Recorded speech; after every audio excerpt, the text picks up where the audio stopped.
Okay, just that one on here. Checkmate. Yep. Make sure I had this one on the order here.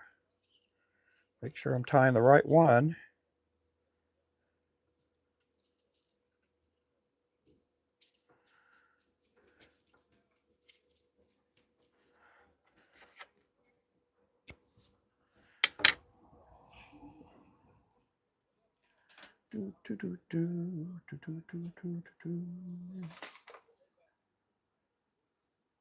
Okay, there we go. Hey, Mr. Albie. I'm here just tying up jigs. I got to do 72 of these here. I don't think I have 72 in my little cuppy here, but I'll tie about as much as I can. Happy Tuesday. Happy Tuesday to you. Happy New Year's Eve.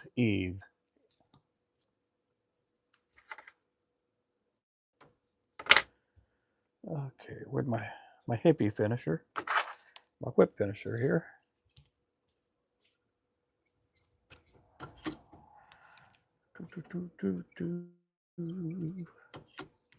Welcome in. Hey there, Daniel. This is our Checkmate Jig, and now we're starting the fast break order. I still got a little bit left to do on the Bridge Masters, but I'll do that tomorrow morning.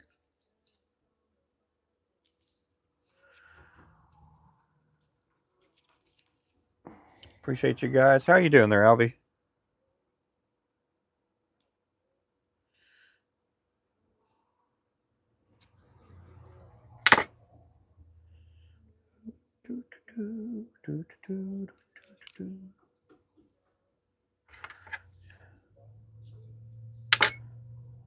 I am doing good today. I don't know how long I'm going to last on here tonight, but we'll see. We'll see how long I can last.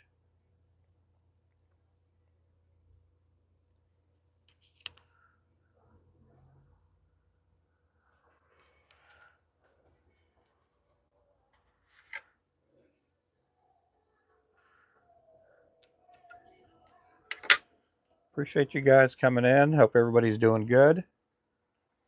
Welcome in, welcome in.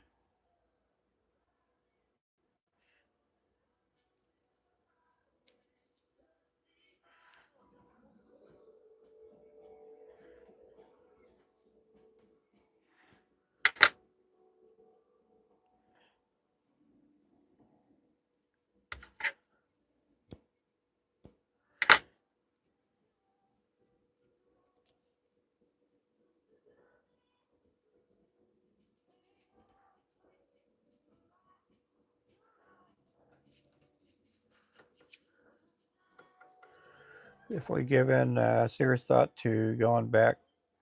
Oh, really? Yeah, that's tough work that you do, man. That's a lot of tough work, man.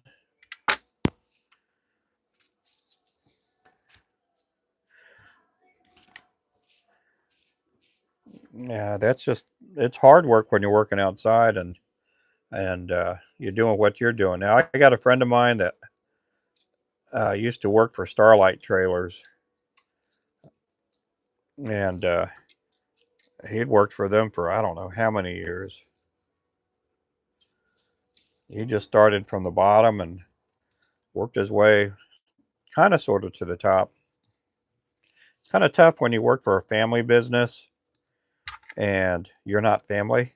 You know, it is tough when when you work for a family business and you got the owner's sons and cousins and all that stuff working. That's the kind of predicament he was in. He can only move up so far.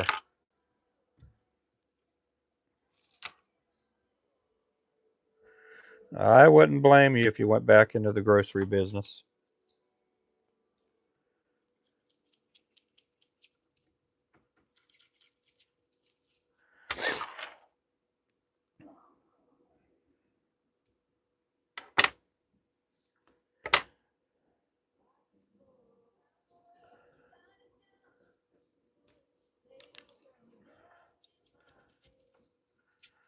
If you lived closer and I had more business, I'd say, come on aboard. We'll put you to work here.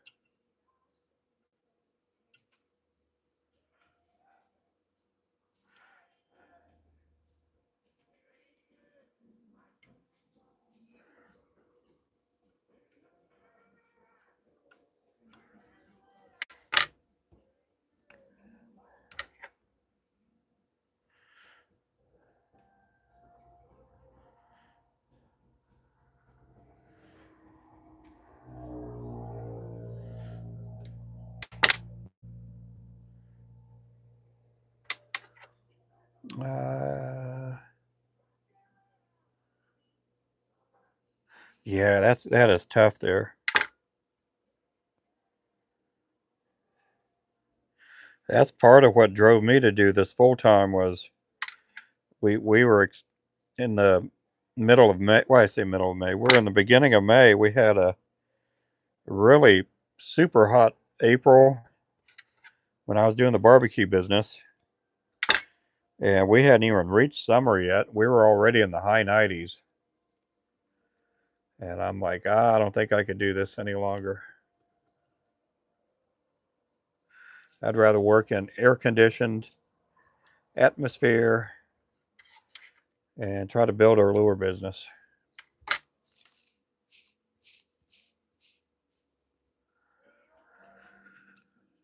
Yeah, it happens when you get older, man. The heat, the cold, everything. I used to go wade fishing in 20, 30-degree weather. Hey there, Raphael. Okay, I'm going to pin it up there. I'm not pushing the website because we're so busy, but I'll get it up there just in case somebody asks. Hey there, Ducky. How you doing there?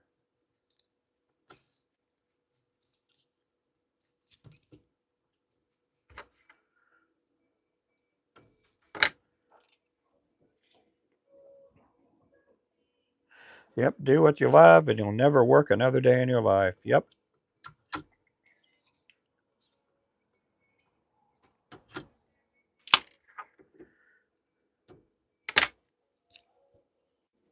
Just chilling.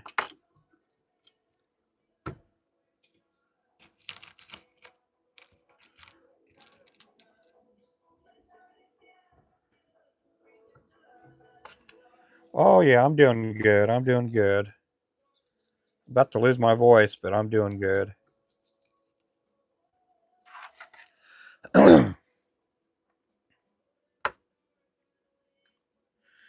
Yeah,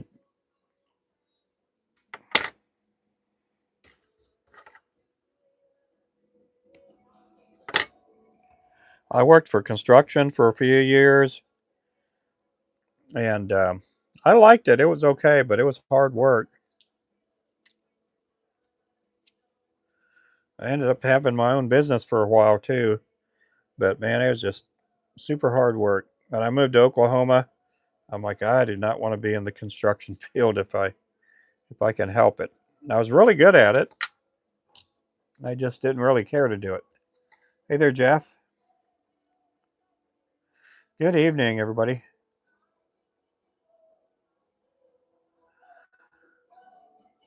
Well, if the money's right, I mean, you get your benefits. You know,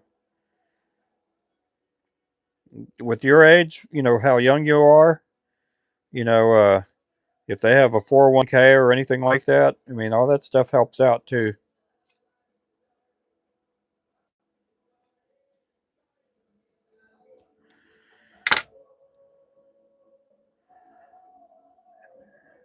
Is it a big grocery store or is it just a small?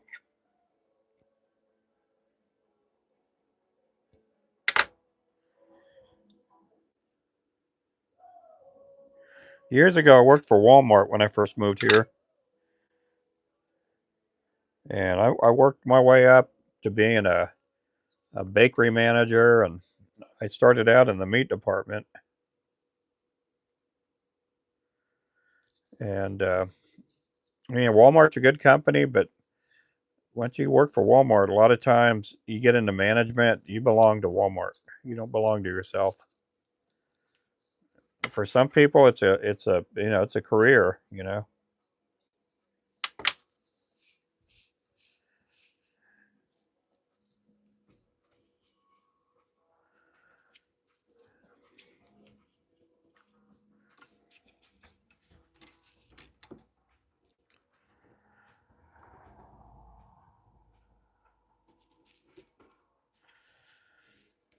but you gotta support yourself and you gotta pay bills. And I mean, you're in a unique spot too, to where you're not married, you don't have kids, and you know, make it your career and your livelihood, and no matter what you do, you know. I woke up in my 40s after my accident I had at work, and I'm like, man, I can't, you know, my knees are already bad, my shoulders are bad now. I'm still good looking, but you know, I can't be a model anymore.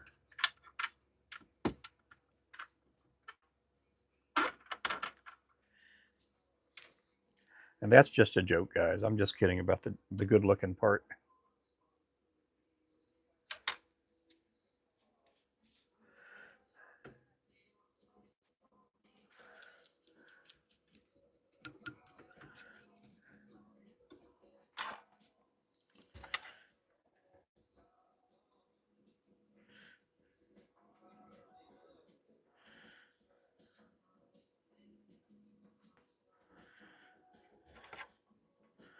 Yeah, some guys stay at a job because they have to, and I didn't want to be one of those guys. Some of those guys are they're kind of dead inside after a while. You don't want to be one of them guys. But me, but because I was in the ministry, I mean, I did everything all kinds of jobs, because there not a lot of jobs that let, you know, these days that you're off every Sunday. So I was talking to my son-in-law. He has a career with Fastenal, and he'd been with them for a while as a part timer while he was in college and high school, and now he's in, you know, management, and you know, he provides very well for my daughter and their son. Like I said, me being in ministry, I did everything I could. A lot of times I'd preach at church, and then I'd end up having to go to work. I couldn't even eat lunch with my family.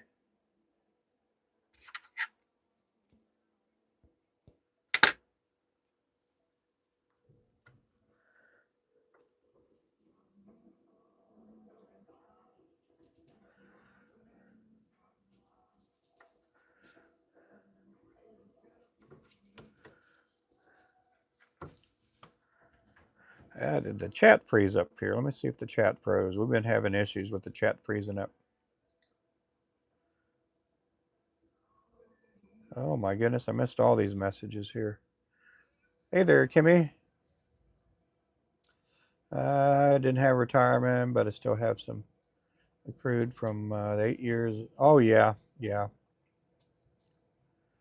Um, We're supposed to be having chicken and rice, but I'm out here working. I'll be eating chicken and rice when I get in the house. It's a big store that has a big footprint in the area, headquartered Tyler. Oh, okay. Yeah, that's that's good there. Alvy. Yep. Oh, thank you there, Everlasting. Or Ever Loving. Is it Ever Loving? Ever Loving, yeah. Let me make sure. Yep, welcome in, everybody. Welcome to the Checkmate Jig. I got to make 72 of these bad boys. I won't be finishing tonight, but I hope to have everything.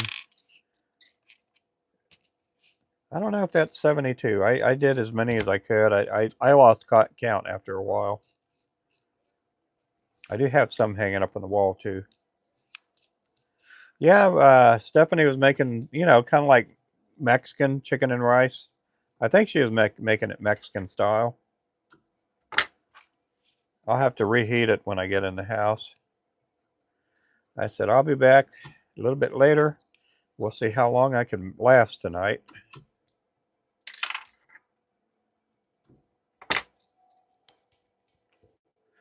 I went live a while ago here, and my salesperson called me up. We had to discuss lures. We had to discuss lures, colors. So we have 12 different colors and 24 packs of each color. That's a lot of jigs I got to tie.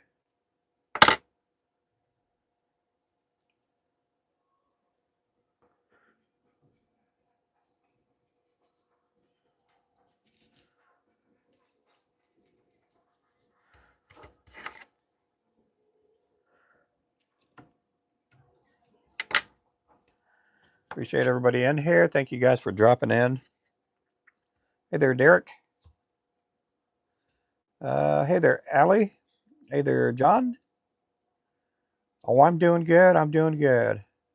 We had an Allie come in here. I don't see an Allie. Oh my goodness. Huh. Well, hey there, Allie. Oh, you're talking Alvy. Alvy, I see. Like, oh, we've never had an Allie come in here.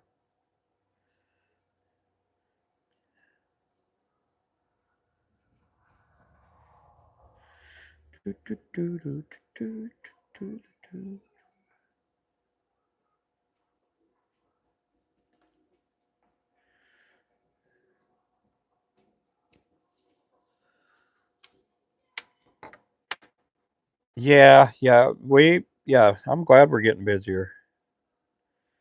The economy's a lot better. We've gained back customers that are like steady Eddie customers that order every couple of weeks.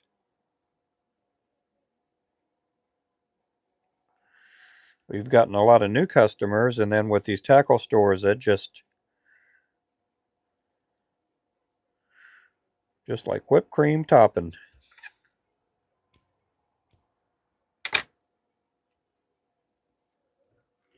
I got to call another tackle store in Illinois next week. They want me to get back with them. We'd kind of discuss about me getting in their store.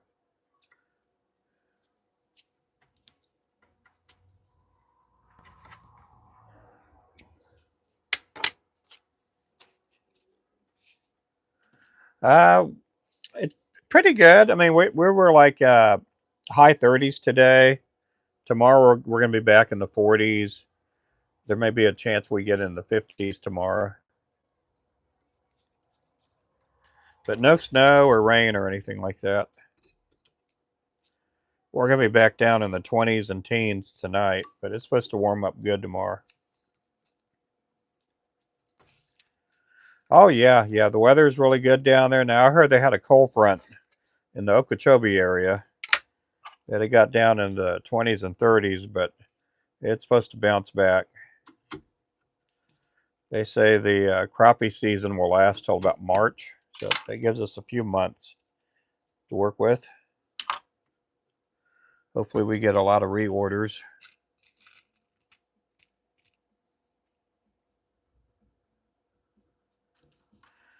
Hello, Santiago. Welcome.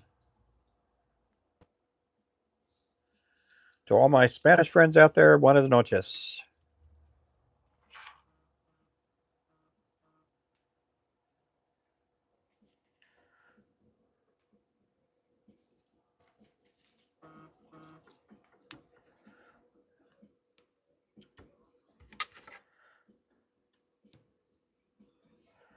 I know this isn't much of a tail, but what the tail here is going to do, it's going to help separate the Flashabou and make it look more full.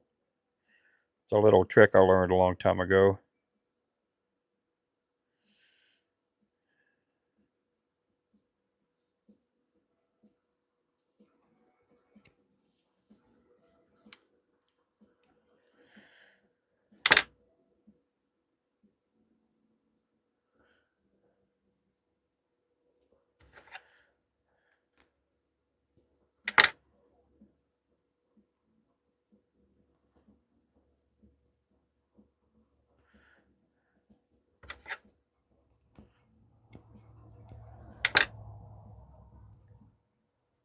Welcome in, everybody.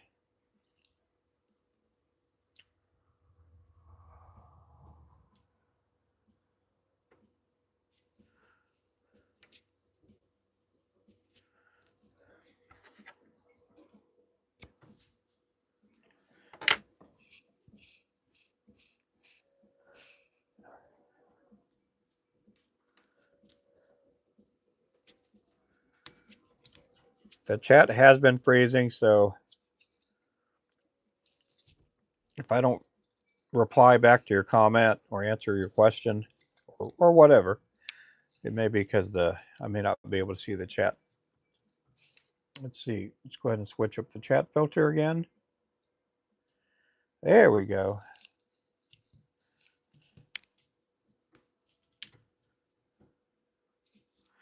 One more layer. Yeah, so after tomorrow, we're going to be like in the 50s quite a bit here for the next couple of days. 40s and 50s. I can live with that.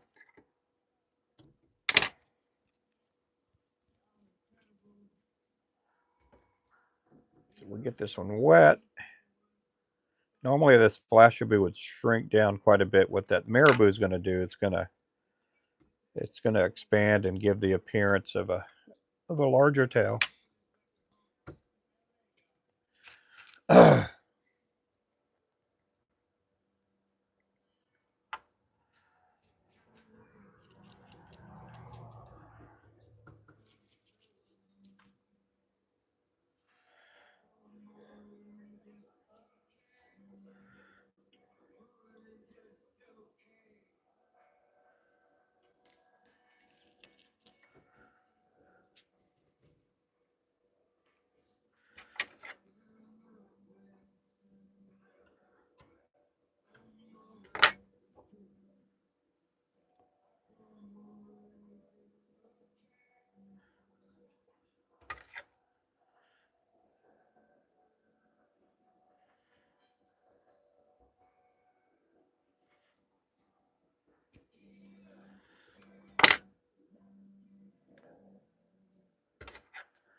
This one here is called Checkmate. It's a 1/16 ounce. I think we got it on the website. I'm not sure.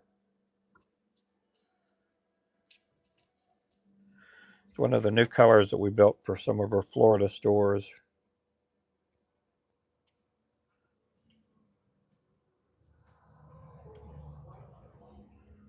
Oh, somebody had a dog in their pickup.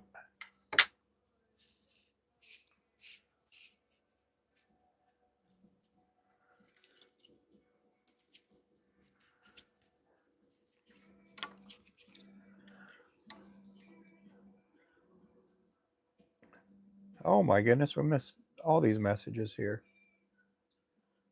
Hey, Anthony. Let's see. I'm glad. Had my crappie gear the other night. That front hit and bass fishing was out of question. Oh, yeah. Hello there, Gopinath. Hey there, Tyler. Crystal Flash go a long way. Yep. The Falcons beat the. I know. I saw that there, man. There's. And hey there, Rebecca.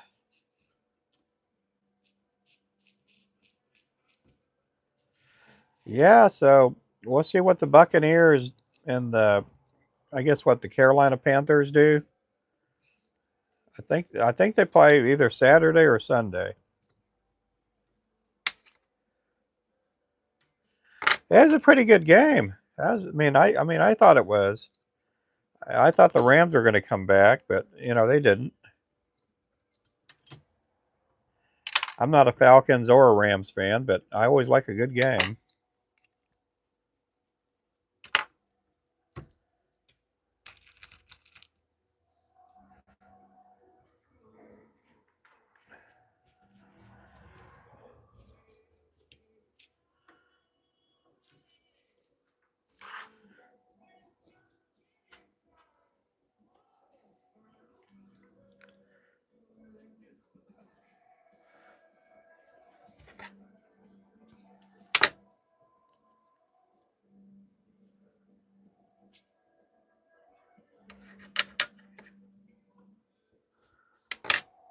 Yep, welcome in everybody. Saturday is Carolina. Oh yeah. Now who plays tomorrow night? I know there's a college game tomorrow night. We will be doing at least 2 drawings tomorrow night. We'll be doing at least one of the gifter drawings for the Ninja Pole. We'll be giving away a Ninja Pole for the gifter drawing, and we'll be doing at least one subscriber drawing.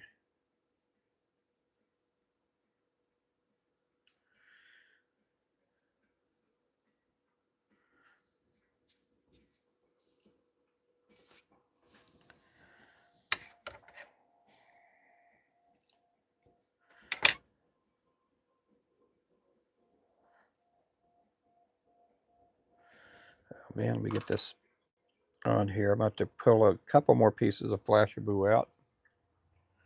Hey there, young Christian.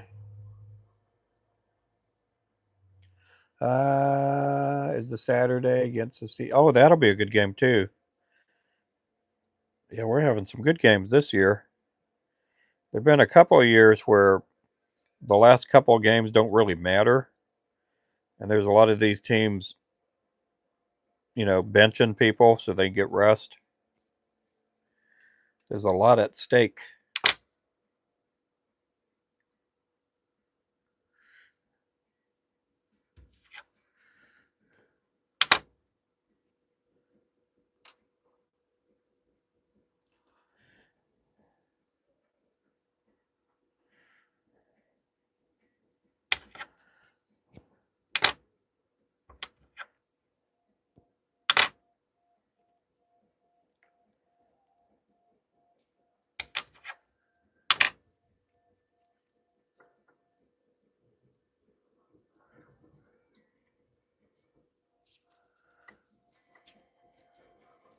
Hey there, Jonathan. Oh, I had a good Christmas. I mean, my back gave out on me, but we did our Christmas for our immediate family on Christmas Eve. And then on Christmas, I was supposed to go to my mother-in-law's house, and I did a Christmas morning live stream here on YouTube. And after the live stream was over, I got up, and I don't know if I moved the wrong way, but my back gave out, and I couldn't hardly move, so I laid in bed the rest of the day. Arizona State tomorrow. I thought one of the I thought one of the bracketed teams was playing tomorrow night.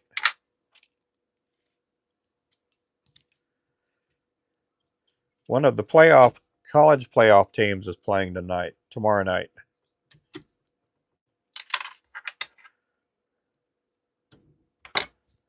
Michigan tomorrow afternoon.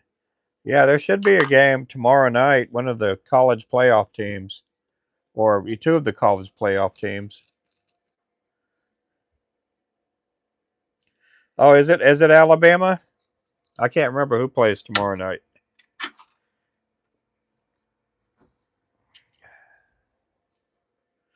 Yeah, I'll be watching football then tomorrow.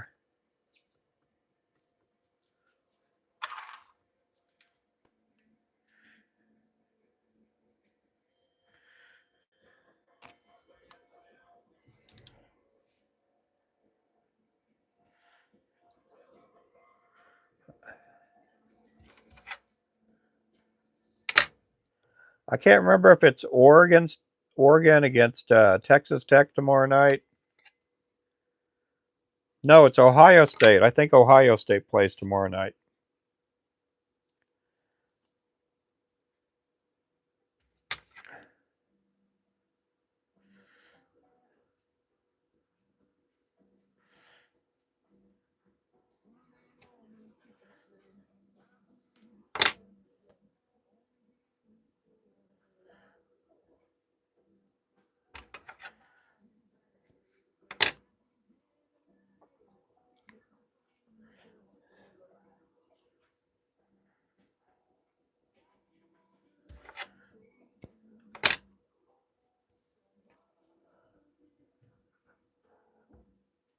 Tomorrow and Friday is the college football games. Oh yeah.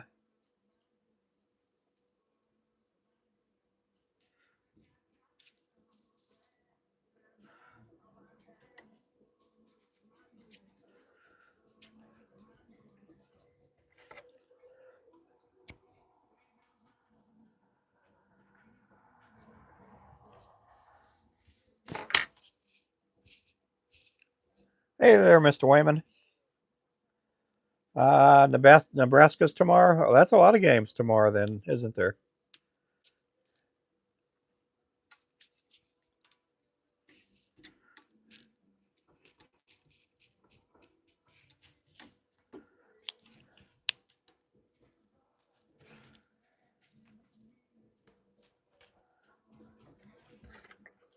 How you doing there, Mr. Wayman?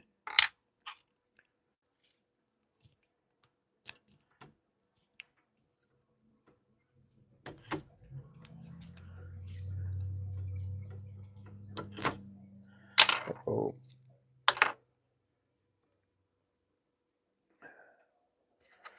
let me go ahead and do one more knot on here. Hey there, Pete.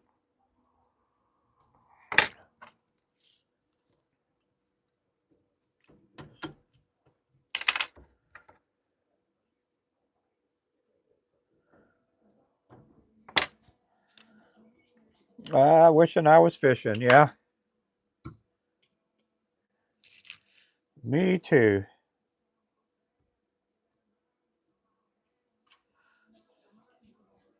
Oh, you didn't catch anything? Oh man. Seem so different to make, and what is it about them that attracts different fish depending on a lure? This lure here can catch probably 100 different species. You know, if people make lures the way they want to make lures, there's some lures that people swear by, and they'll claim this lure here only catches trout, and then you move over to a different state, and this same lure will catch crappie. So there's a lot of different reasons for how lures are made, and colors and shapes and sizes. I don't know if I'm answering your question or not, but it's kind of a really big question there. You can spend days talking about that. Jigs for playoffs be cool. Yep, if I had time. If I had time, I'd probably tie some college playoff jigs.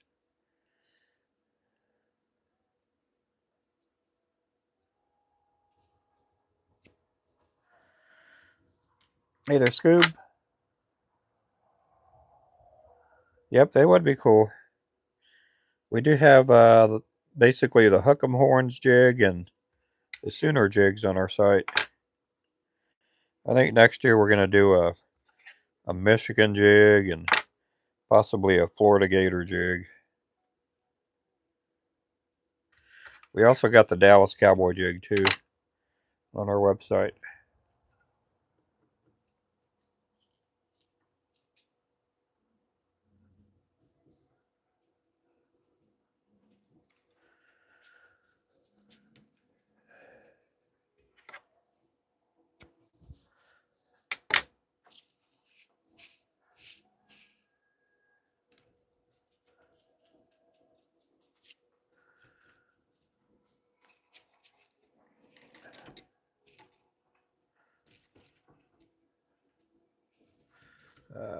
It won't spin on there right. Let's see if we can get it right this time.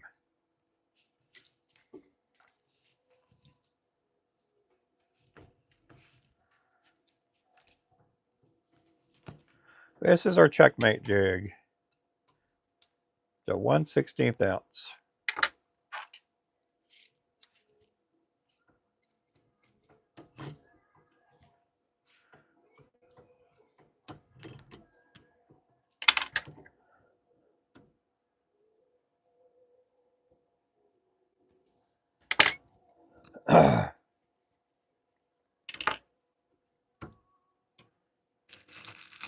I got to do 72 of these here.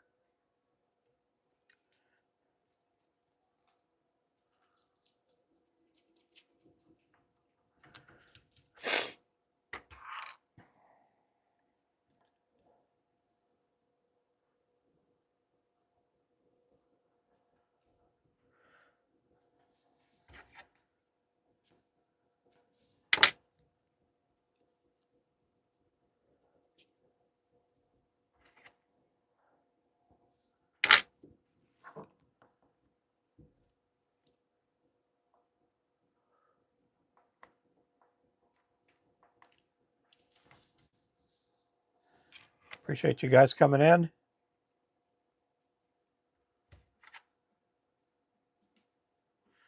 Our chat's been freezing, so if I'm not answering your questions right away, it could be because I don't see the questions.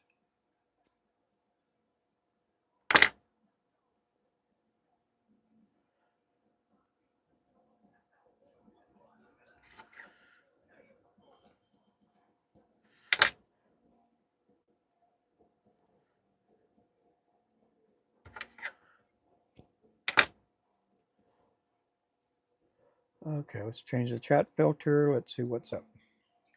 Oh my goodness, we got a lot of talking in here. I did have a few bites. Yep. Let's see. What is the biggest giveaway you ever did? That you had lots of people. Not that many people. We don't get a lot of people. At least anymore. I did do a giveaway on TikTok a long time ago. We probably had 2,000-3,000 people in the live stream. But that we didn't. We just gave away a couple packs of lures back then.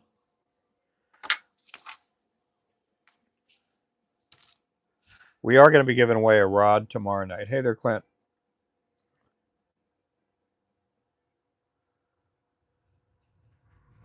Hey there, Mark. Too cold to fish? Yeah, it is too cold to fish. I need to do the same. Let's see. Have I ever been to Freeport Bay, Florida before? No, I probably haven't been. I've been to a bunch of places in Florida, but never Freeport. I went to Payport, but never to Freeport.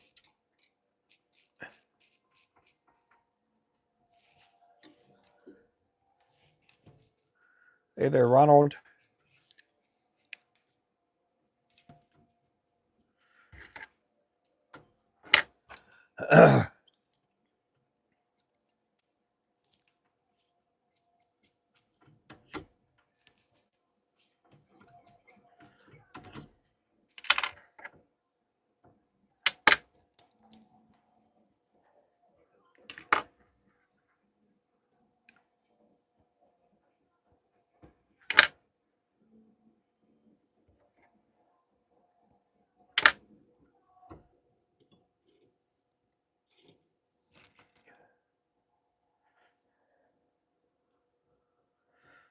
Let's see here.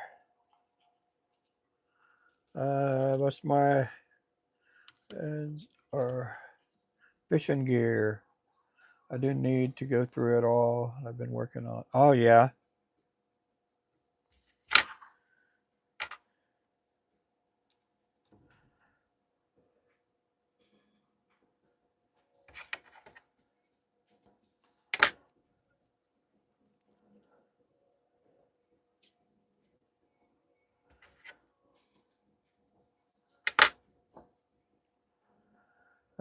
Would I rather freshwater fish or saltwater? I mean, I don't go saltwater fishing enough for it to become a passion of mine.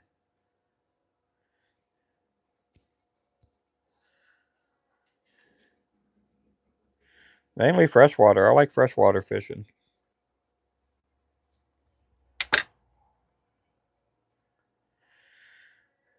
I did go a couple of years ago down on Padre Island and fished from one of the piers. Did that a couple of nights. It's so windy down there, though.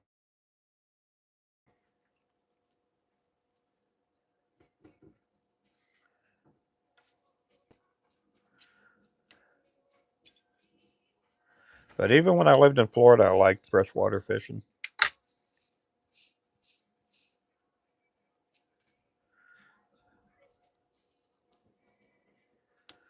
I do like eating saltwater fish, though. That's probably one of the biggest things I miss. You know, living in Florida, I got to eat a lot of seafood. Fixing to place a good size order from you. Oh, well, thank you. We are out of our peak vices. We sold the last one today from Brian Jack. He bought the last one. We won't have more peak vices till after the 9th of January.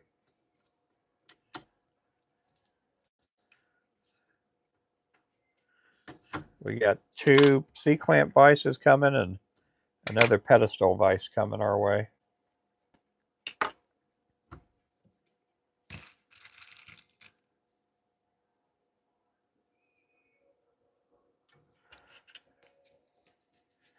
We are running a few days behind on website orders. Most of the orders we're getting out the same day, but on some of the orders, it's taken like a day or two to get out.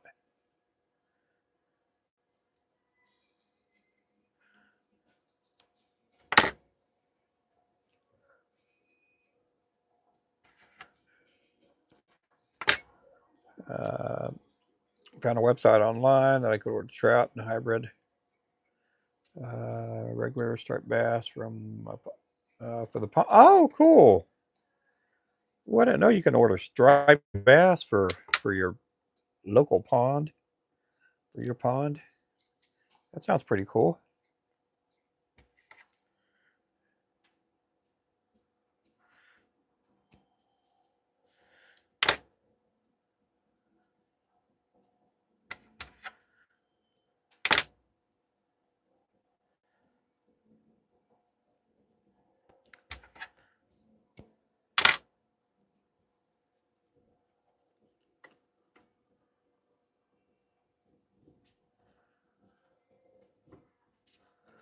Yeah, my wife and I were talking about a pond today. Our property is not big enough to put a pond on it, but we'd like to have a bigger property.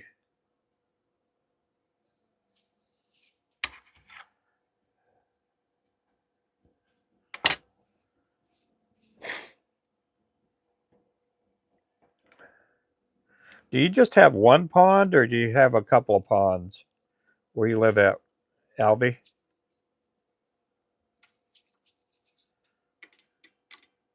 Yeah, yeah. If I'm ever out in Florida, which I doubt that'll happen anytime soon, yeah, I'd love to go to Florida again. But I haven't been to Florida since 1994 was the last time I was in Florida.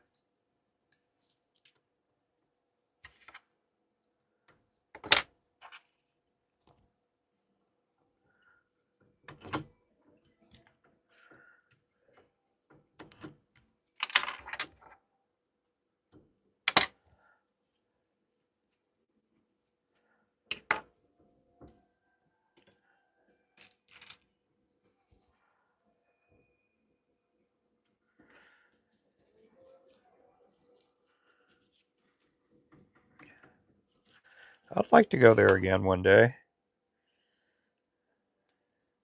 I don't have any, from the friends that I had back in 90, I lived in Florida from 1986 to 1992, and then I went back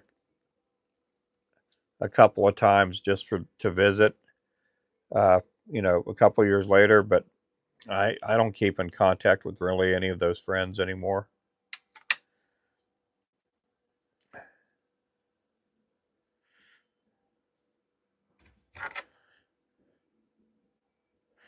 Made a lot of new friends.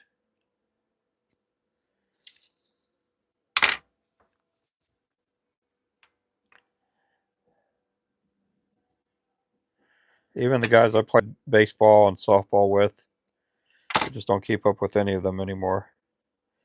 One of the guys I went to college with in California, he ended up moving to, I think, Pensacola. He's a pastor in Pensacola now, I think.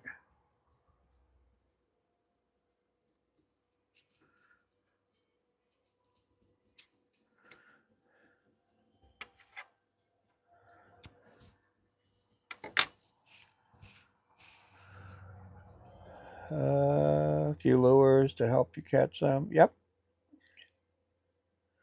10 acres. I think we could do 20-foot deep. Oh, that sounds pretty cool.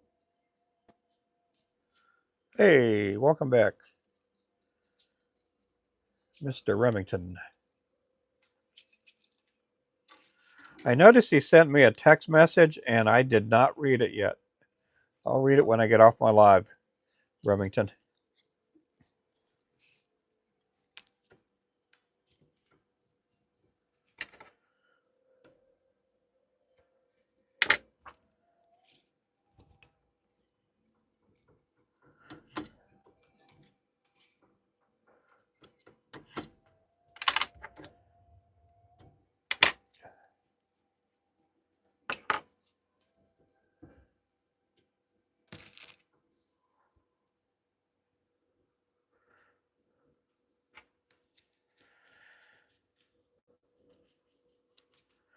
We have been getting a bunch of website orders from Florida. We're still getting a lot of Florida orders. Been really good, though.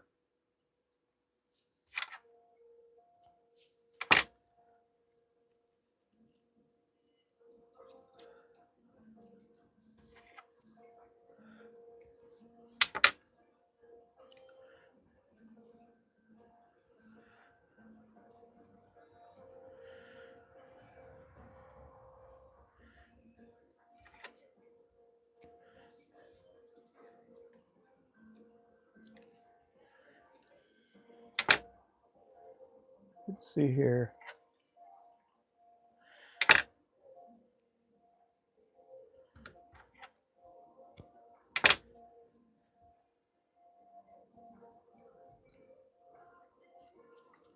Appreciate everybody in the channel today. Make sure to subscribe.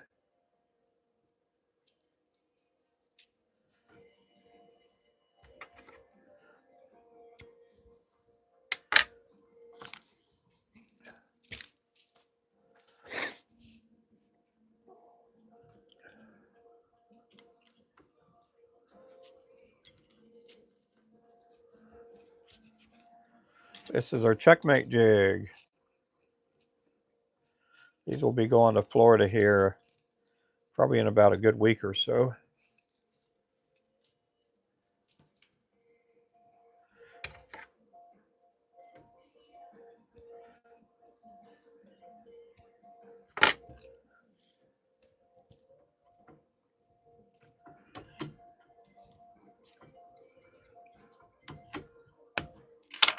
Appreciate everybody in the channel.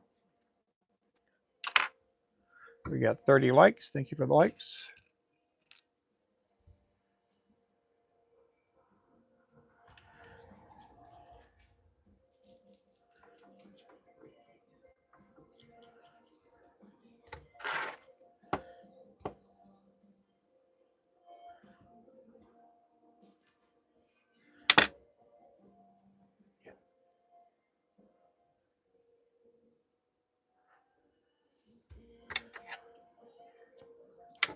think the chat froze up again. Let me change that.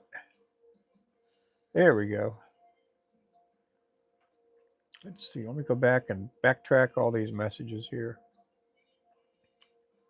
Letting you know I took the top job at Old McDonald's farm. Now the CIEIO.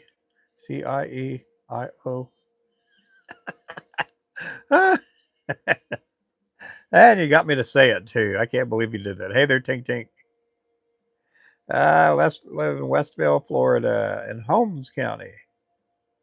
Let's see.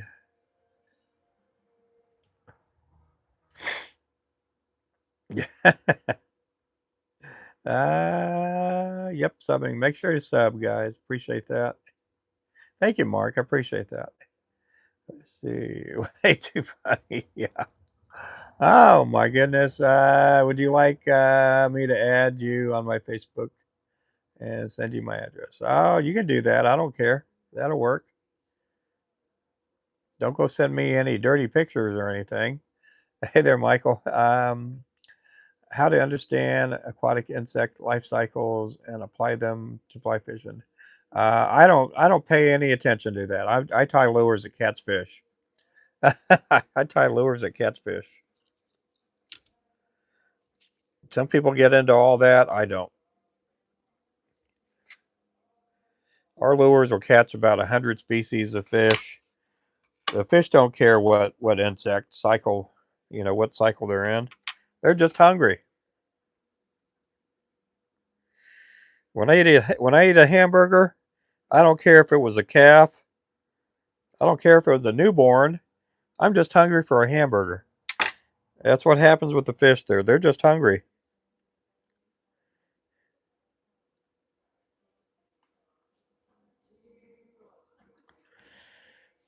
I used to get into all that, match the hatch.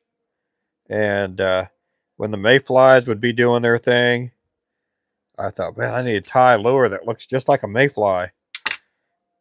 And I would just go out there and start catching fish off these lures here. It didn't matter what color it was, they were going to bite. When they're hungry, they're hungry.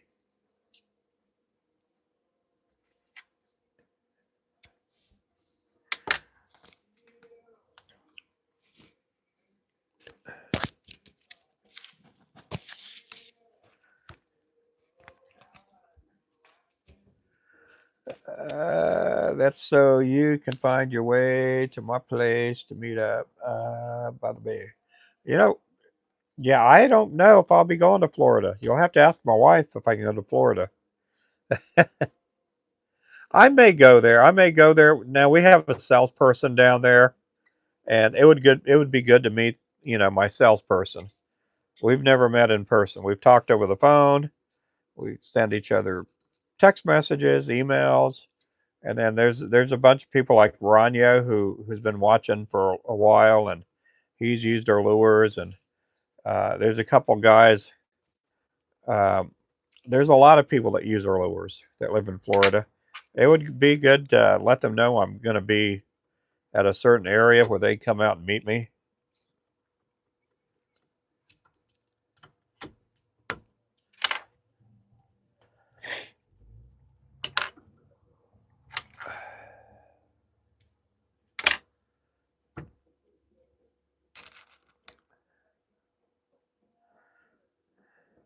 Yeah, but I'm not going to be making any trips anytime soon.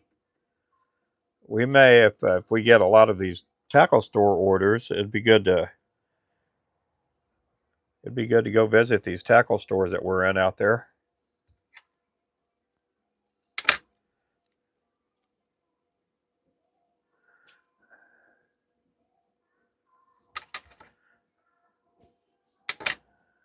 I really don't get away a whole lot. A couple of years back, I went to the DC area and went on a fishing trip with one of my friends.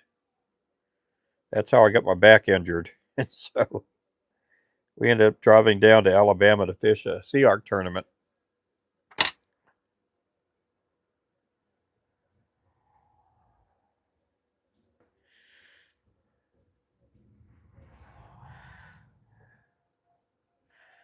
But nevertheless, to say we're not really friends anymore.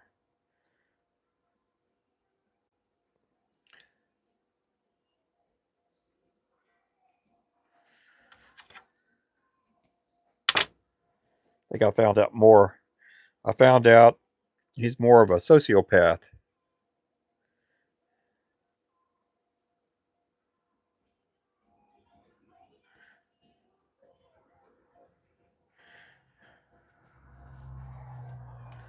He'll probably end up on Dateline sometime in the future.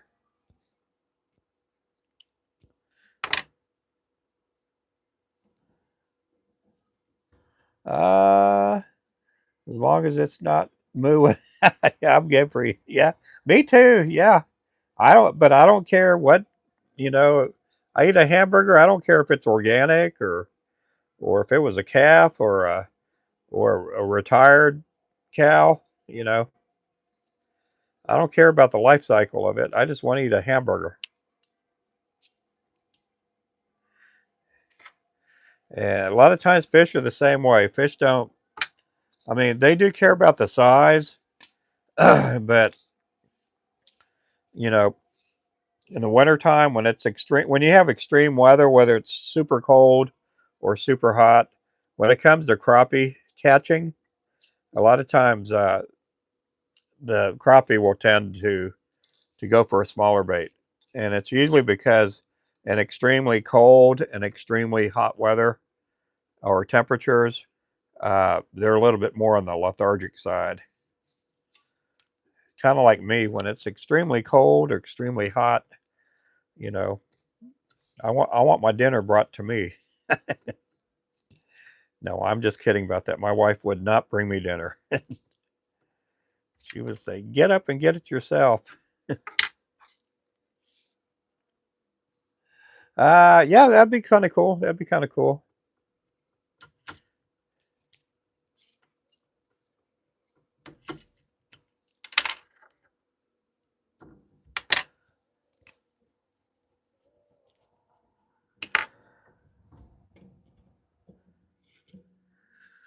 Woo! Already got a dozen and a half tied.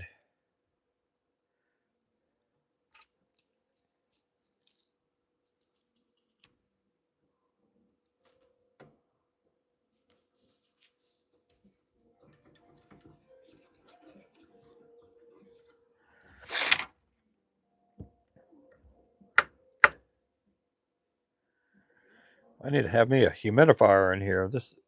It is really dry here in the shop.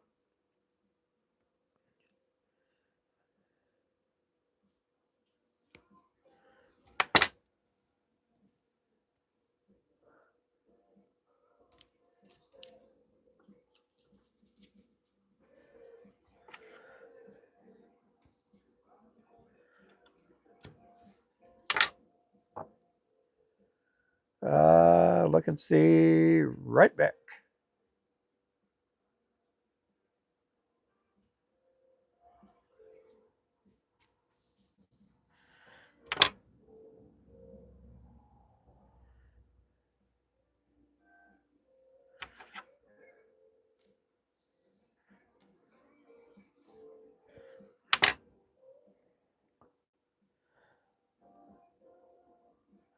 We did sell our last peak vise today. We sold our last peak vise.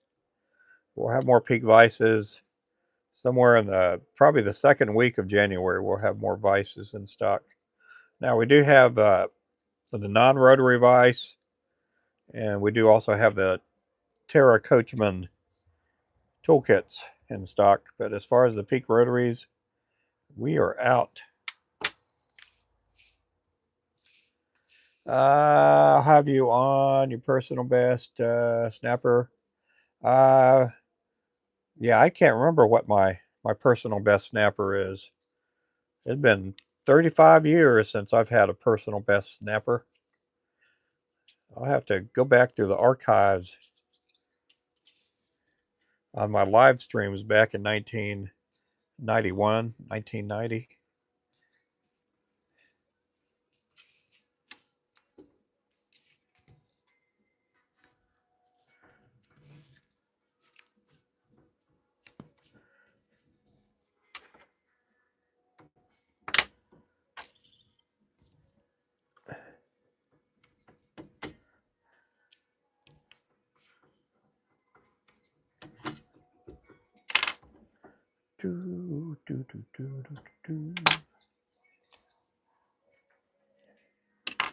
This here's our Checkmate jig. I gotta have 72 of these dudes.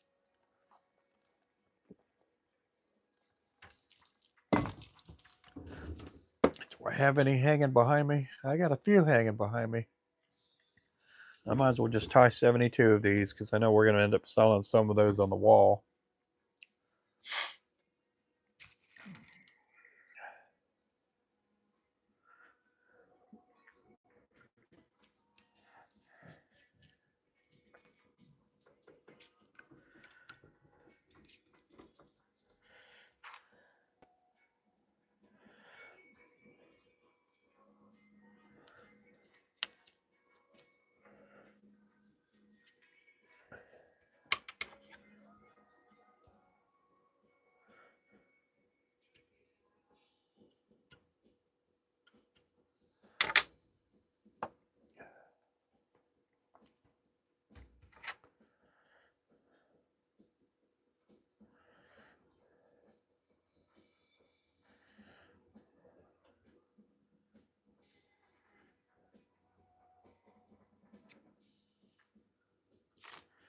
This is Flashaboo here that I'm working with too.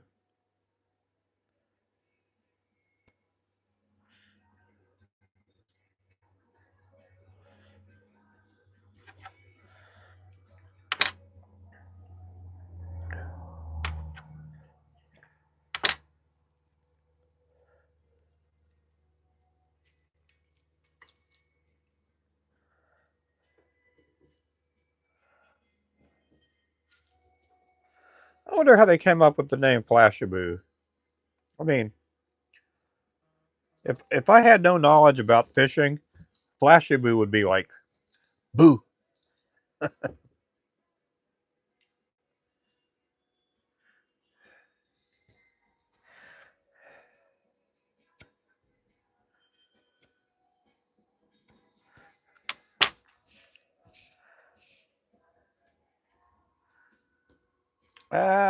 Let's see here.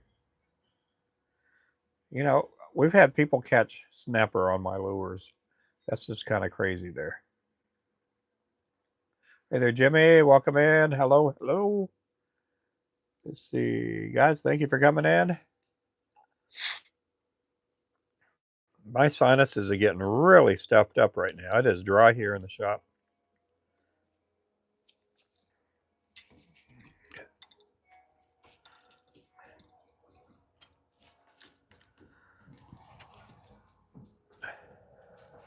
Appreciate everybody in the chat. I hope everybody's doing good.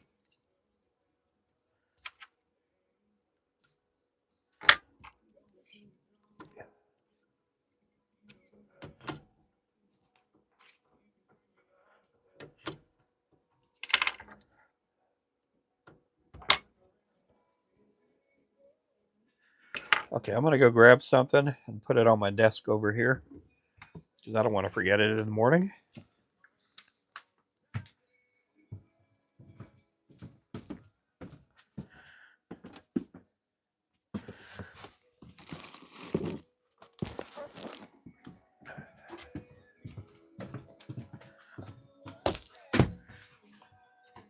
We do have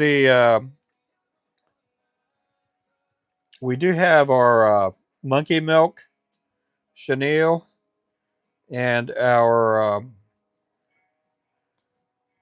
the rainbow tinsel chenille back in stock.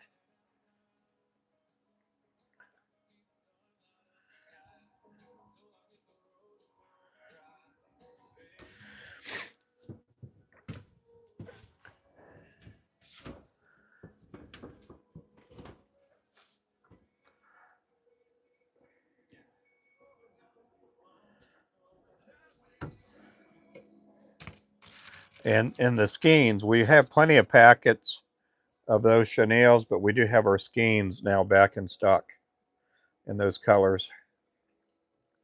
Still doing the manual half hitches that my grandfather taught me. Oh, well, cool.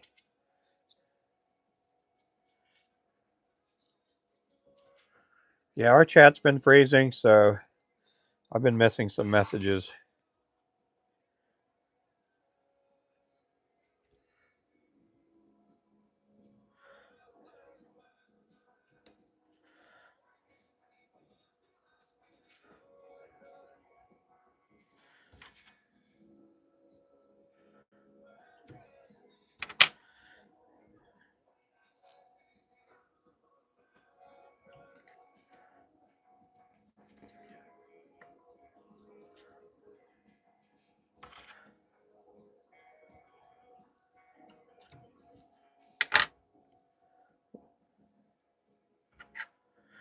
Yeah, I could do the hand knots. I just I'll use them with the GSP thread. Sometimes I use it with the ultra thread here, but not a whole lot. I do a regular full-on crossover hitch.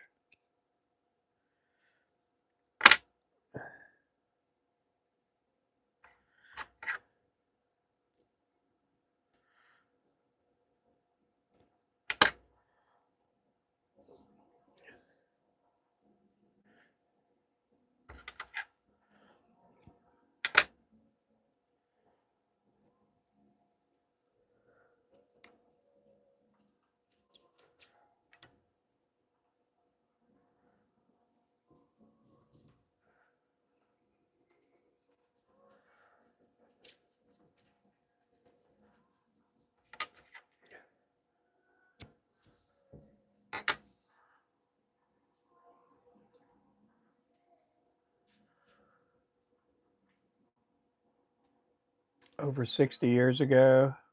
Oh, you'll be 70 in 4 days. Well, happy birthday. What's on the business chat? Let's see. Text your Facebook. Okay, well, thank you.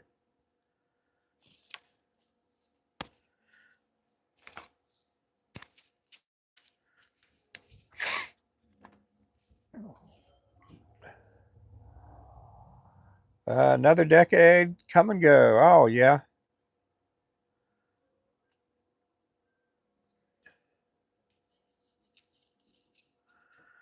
Yeah, it does go by fast, man. I'll be 70 here in another 11 years. I'll be 59 here in a couple of weeks on the 9th.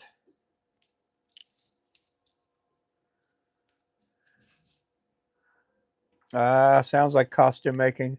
Flash of yeah, yeah, you got that right. I don't know how they came up with that name. Still love my peak rotary vise. Yep. Yeah, we do sell these here. We sold our last one today.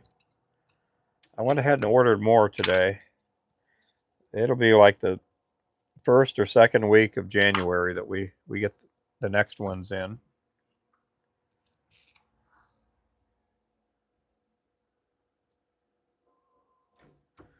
They are good vices here. Just a kid, yeah. I feel like just a kid.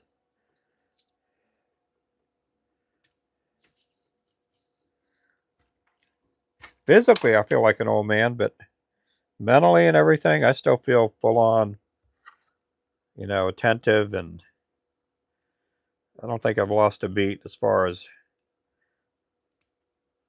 oh, how'd I say, mental capacity and stuff. I'm always still learning. Still try to read as much as I can. I don't read as much as my wife does, but I still try to read.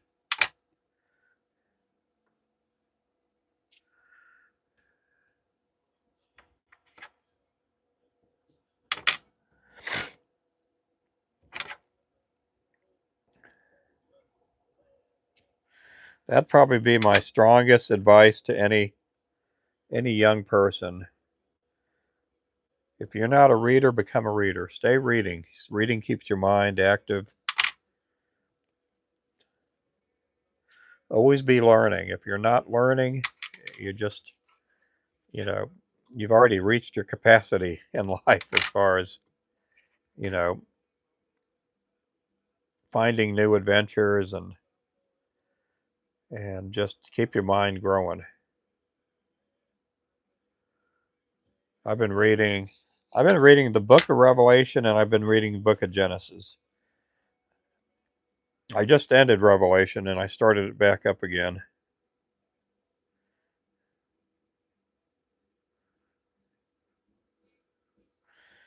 And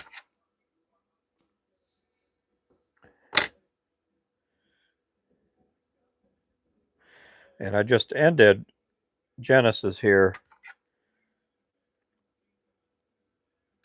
I'd say about a month or so ago. And I was like, hey, I'm just going to read it all over again.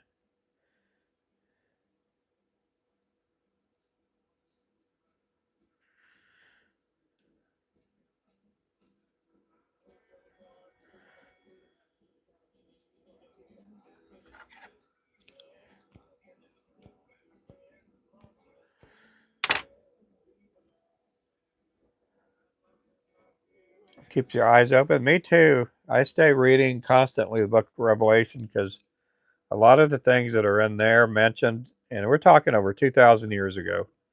A lot of this stuff's happening right now as we're living life. A lot of the stuff's going on there. It was just a play on Marabou. Could be. Yep, could be. Hey there, Roger.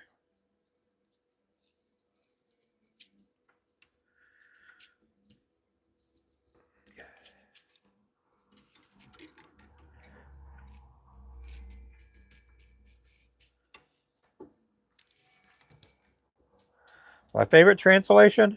Oh, I like reading English.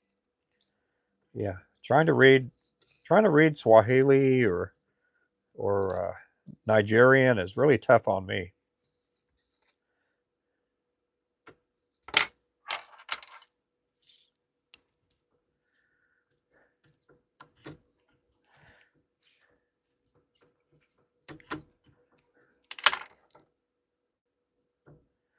I a lot of times, when I first became a Christian, I read the NIV, and I still like the NIV, but as I grew into being a pastor, um, I just kept going. I used the New King James version. There's nothing wrong with that. There's people that like the King James, and good for them. They say that's the authorized. Well, it's only the authorized version because it says so on the back.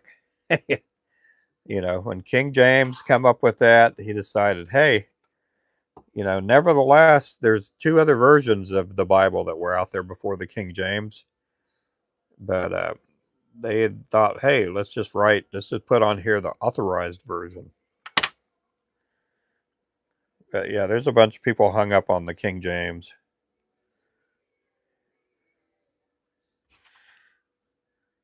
Now, there's some people that get into the Message Bible and all that, and there's pastors that teach out of that. I don't really care for that. That's just a weak translation there. It's a watered down version. I think the New King James is broke down enough for people to understand. I know we don't speak in these and thous anymore.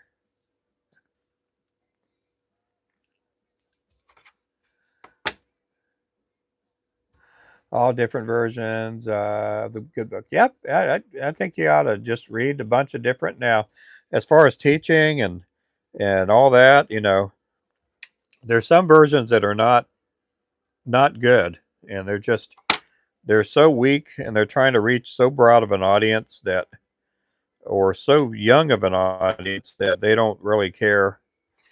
It'll kind of distort some things as far as who Jesus is, who God is, what God requires of you.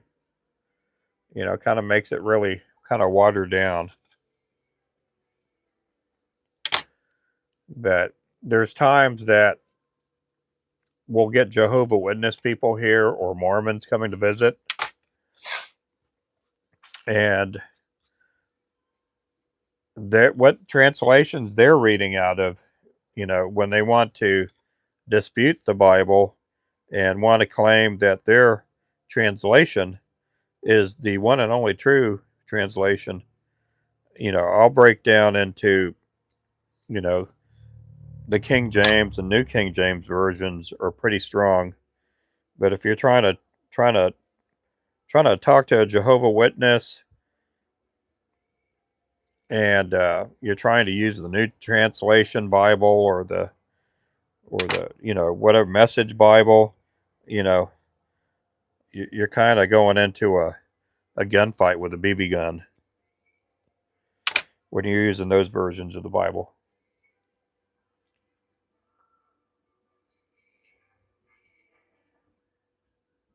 Modern style churches, some of them are good, some of them are weak. You know, some of the worship songs, again, I became a Christian. When I became a Christian, I did not like hymnals. I just, they were too old timey for me and outdated. But there's some good hymnals that are out there. Now, there's people out there that only listen to the hymnals. I know of a church down the road from me that a lot of their congregants, they think if you sing any song that's from the 1980s and newer, that's all contemporary, and they only sing out of hymnals. But you know what? The Bible tells us in the Psalms that sing to the Lord a new song.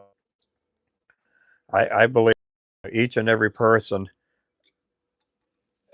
should be able to sing a new song unto the Lord.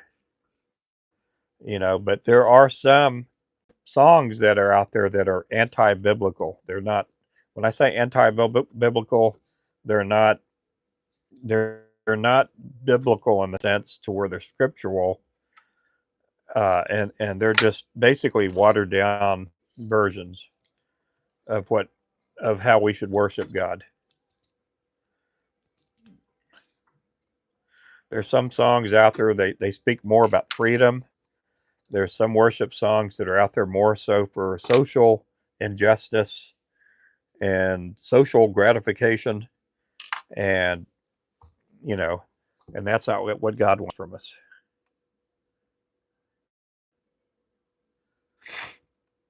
Let's see. NASB is okay. Yeah, it's pretty good. I don't like the these and that. Yeah, I don't like them either. We don't speak that way.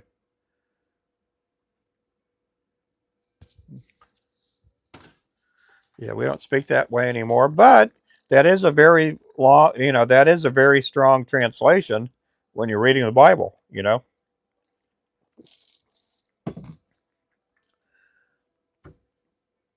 It's a very strong version. The King James still works today.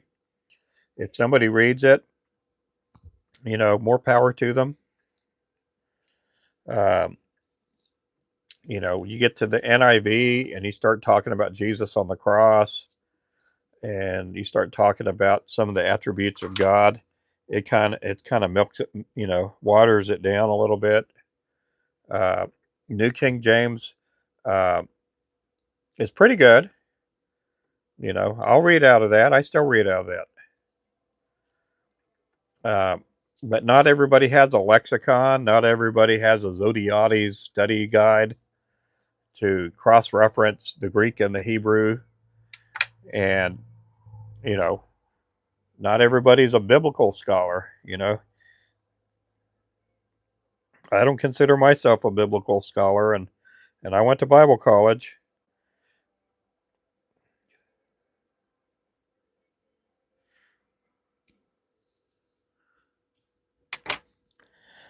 Strong's Concordance is very good. There is an app that I have on my phone. It's called Blue Letter Bible.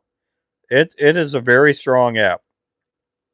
You can have different versions on there, but I have the Blue Letter Bible, and it has different commentaries on there that you can use.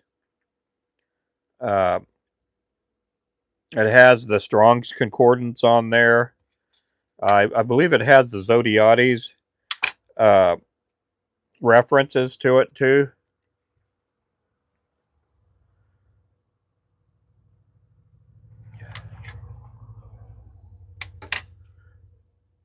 Let's see. I believe NIV or the American Standard are easier. Yeah, they are easier. And I came to Christ with the NIV, and my pastor uh, read out of the NIV and did his sermons from the NIV. Now he referenced to the King James quite a bit. You know, uh, yeah, the Message and the Amplified. Yeah, they are good supplements. I went to Bible kindergarten. Yeah. Ah,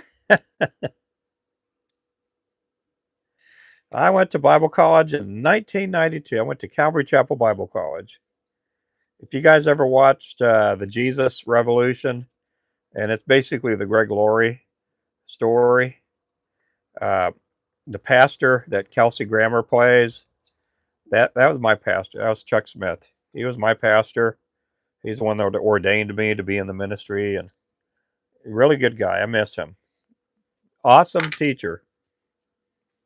If you guys ever get the chance and you want to go through the Bible with the preacher, and you want to go in depth or you want to do an overview, uh, get the Word for Today app and listen to Chuck Smith. He has a really good, he has pretty good ground. Uh, you know, how would I say, a good verse by verse study of the whole Bible, and he also has a good overview.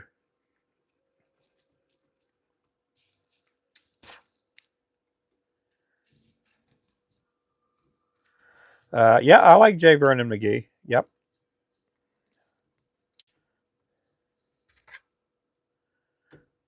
Now, I am ordained as a Baptist, but I'm ordained as a Calvary Chapel too. And the Calvary Chapels are somewhere between a Baptist and Assembly of God.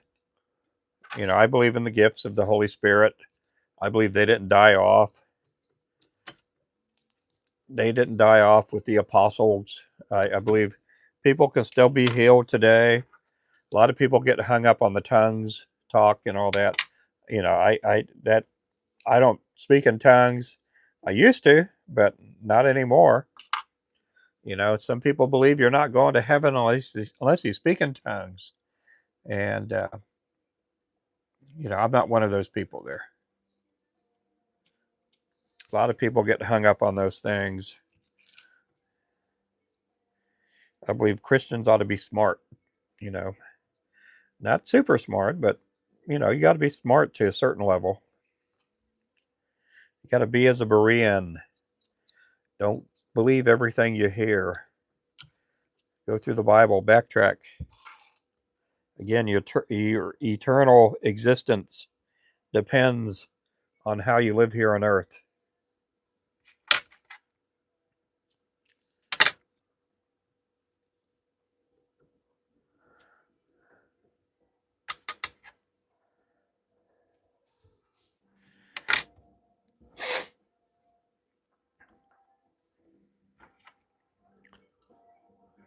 But I still listen to my old pastor, and um,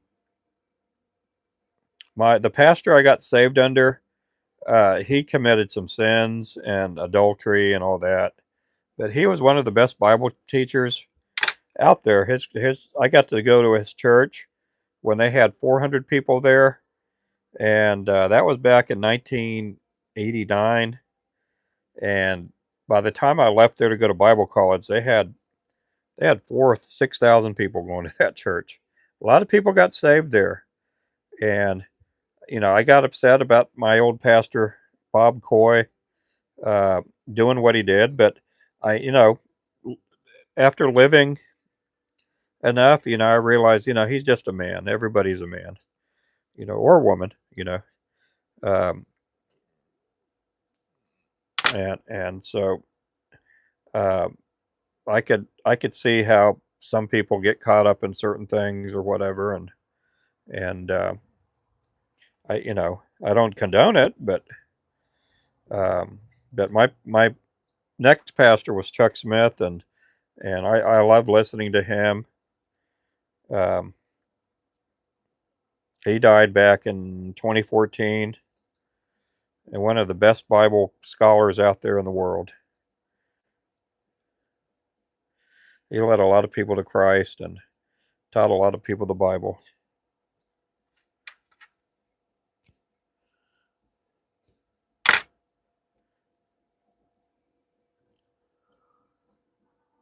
But at the Bible college, we got to listen from the best teachers out there. We got a lot of people from, whether it be, you know, Chuck Missler, Hal Lindsey, uh, David Hawkins. We had all these, you know, David Hunt, all these scholars, um, They're really, really good preachers, really good teachers out there. I was Assembly of God for a long time. I used to speak in tongues as well. Yeah. I was saved via shortwave radio broadcast, 1971. Oh, cool.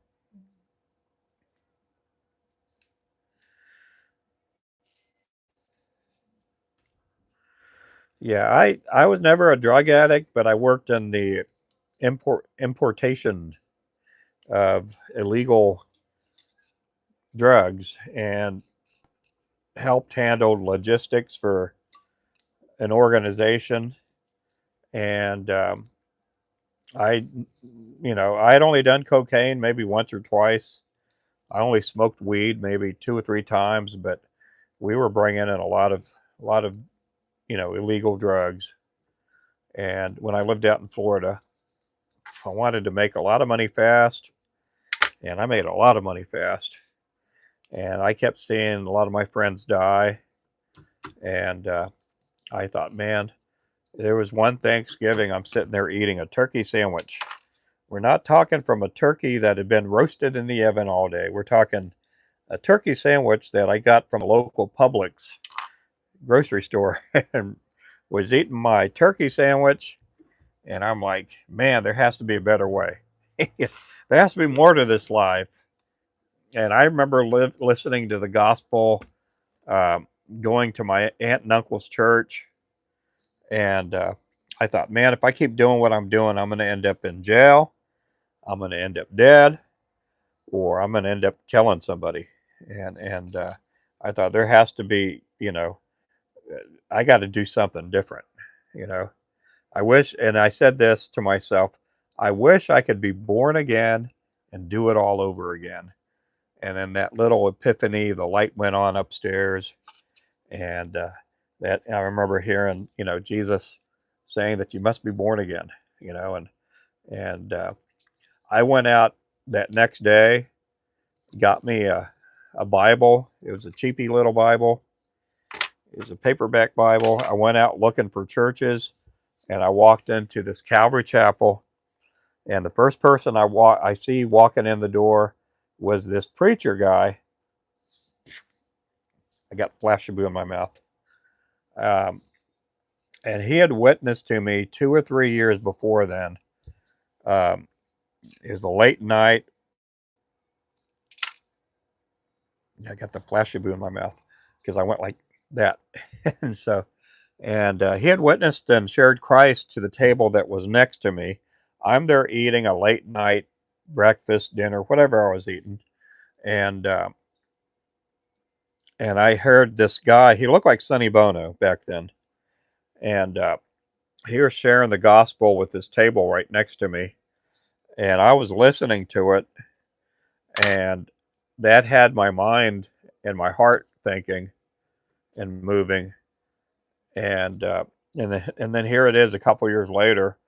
I didn't know he was a preacher. I walked into his church, and I got to see him. He's shaking hands with people, and he was on stage, and I didn't go there knowing he was a pastor or anything like that, but he was a preacher, and and I knew God led me there, and I went there for a while, and I was still part of this business or whatever you want to call it. I was in. I was doing other stuff too.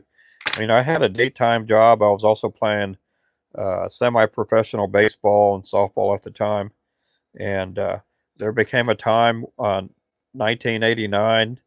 It was New Year's Eve. I gave my life to Christ and said, God, this is it. This is, I'm never going to turn around. I'm not going to, I've heard you before. I've heard you speak to me, and this is it. I'm giving everything I have to you.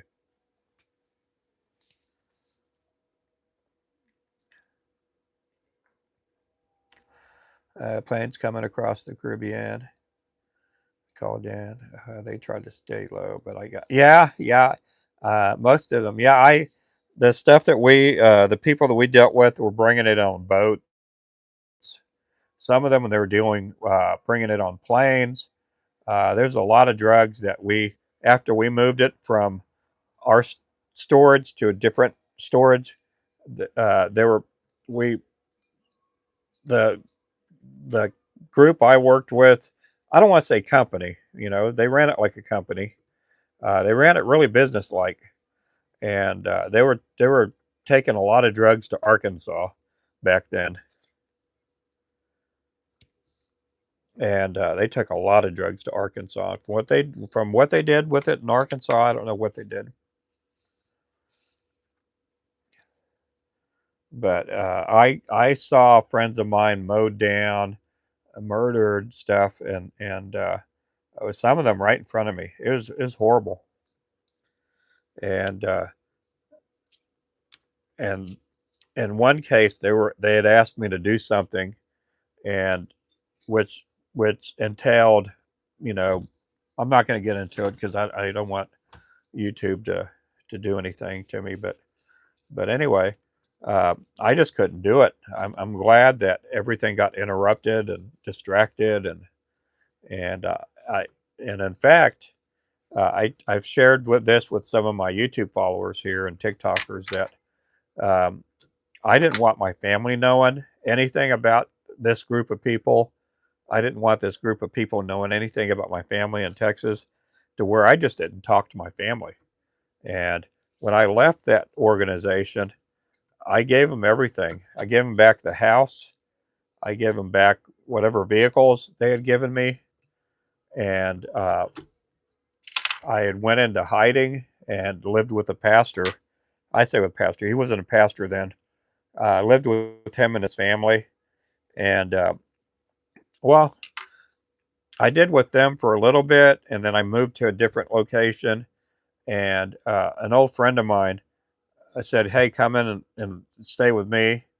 And he was already off drugs, and anyhow, uh, I knew there was somebody following me, and I didn't know if it was the bad guys.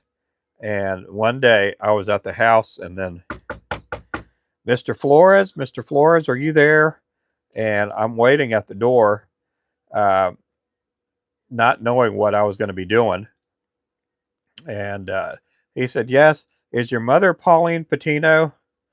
And I didn't know how to answer. And he says, "Well, Pauline has hired me. Here's my card. I'm a private investigator. She's been worried for you. You need to give her a call."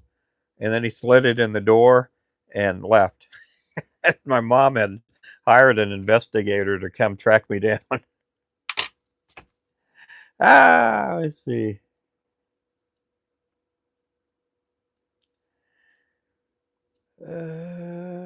Pilot washed up on shore. We call to see. Yeah. Now I never used drugs hardly. Uh, uh, a wise man, and not only that, um, I always believed I didn't want to touch the product because I didn't want to become addicted. One of my best friends became addicted. He also worked for the organization. He was an addict, and he I had slowly seen him and his mind. He just changed. We had gone to high school together. He moved to Florida because his brother lived there, his older brother, and I ended up going and going there because I thought, man, this would be great. I get to play baseball year round, um, and I saw him change, and it was almost like he wasn't even a human being anymore. He was so addicted, and I didn't want to be that guy. I knew that anytime someone was under the influence, I didn't want to be caught off guard. I wanted to be in control. I didn't want to. I didn't want to lose. I didn't want to. At that time, I called myself Skinny Ruben. Here, I'm about 100 pounds heavier. Lost all my muscle mass and all that, and so I was very athletic and very able to do things that I cannot do today. Um, but no, I after I came to Christ, um, I didn't want anything to do with that. I didn't want the money they gave me. I didn't want the house I lived in. I got away from that, And I ended up living with right before college. I lived with a friend of mine named Billy and his wife, and they were so good. I got to see how normal people lived. I I I, I got to see, you know, how regular people functioned, and I wasn't used to that.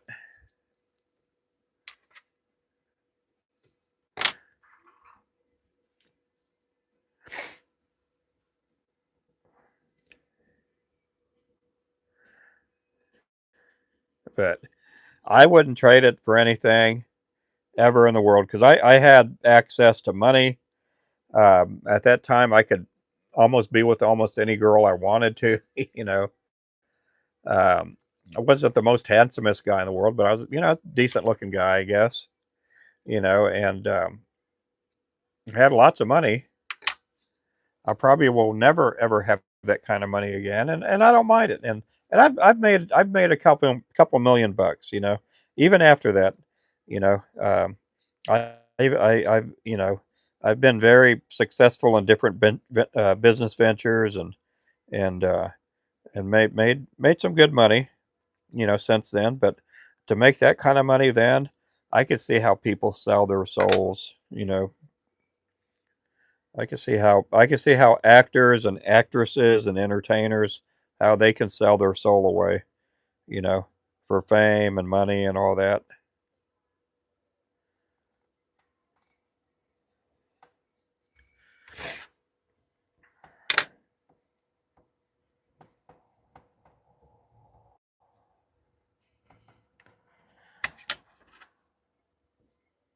Look at that. I've slowed down my lure making. I'm talking too much. I need to quit talking.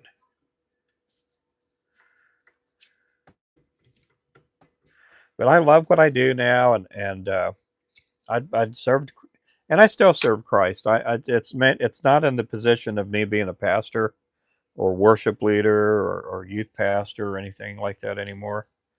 Um, but I'm not done. I know God's going to have something for me to do one day again. You know, I try to stay up and I try to study as much as I can.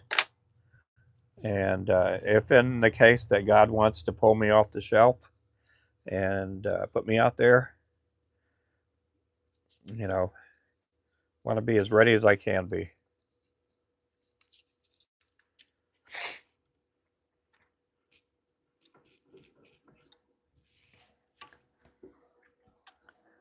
What do I like catching crappie and white bass, catfish, things like that.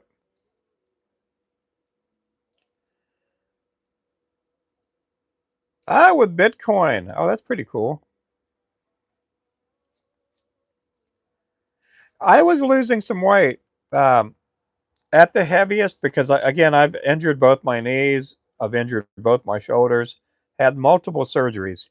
I got up to be to 280 pounds, and just as of about 4 months ago, I was down to 240, and and I gained some of that weight back. I've gained like 10, 15 pounds in the last 3 months because my back has been really messed up.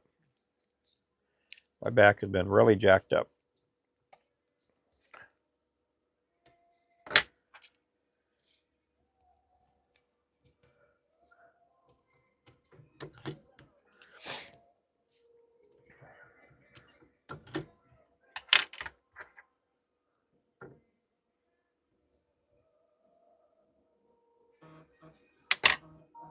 It is 8:17, everybody. I'm going to get off here. I'm going to call that the night. Oh, that is real good. I would love to be 220 again. I'd love to be down to my high school weight. My high school weight was 155. 155, 160, somewhere in there.